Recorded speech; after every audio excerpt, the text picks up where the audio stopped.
Ninapenda kukaribisha katika semina kubwa ya Pasaka ambayo tumeipa jina Funguo Tatu za Ufufuo. Funguo Tatu za Ufufuo. Huenda kuna vitu vyako vimekufa au vinakufa. Chukua nafasi hii sasa kukaribia katika semina hii ambayo tutaianza siku ya Ijumaa. Muda ni kuanzia saa 9 hadi saa 12. Na siku ya Jumamosi muda kuanzia saa 9 hadi saa 12.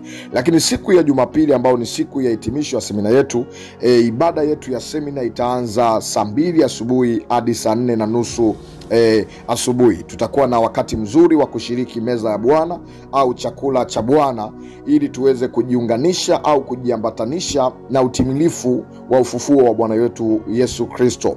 Karibu mpendwa ambaye unanisikia, ambaye ni mwanafamilia wa Maombi ni Dawa, na wale wengine ambao ni wapendwa katika imani, unatamani upate maombi. Semina yetu itakuwa na maombi ya kina kwa sababu tunaadhimisha ufufuo wa Yesu Kristo. Tunaadhimisha kazi ya msalaba.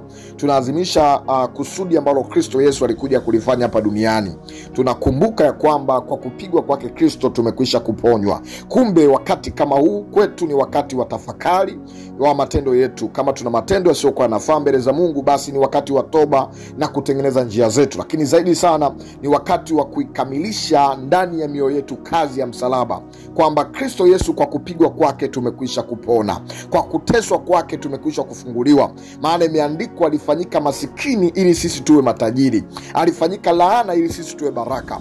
Na kukaribisha katika semina ya kupata ufufuo wa mambo yako. Kama kuna chochote kimekufa katika maisha yako, chukua hatua. Hata kama hakuna kitu ambacho kimekufa, lakini unahitaji kupata uhuisho, unahitaji kuhuishwa upya katika imani kwa msaada wa Roho Mtakatifu, chukua hatua. Karibu. Niwasema ni wapi ambapo semina hii inaendelea? Ni Mbezi ya Malamba Mawili. Mbezi ya Malamba Mawili hapa Dar es Salaam.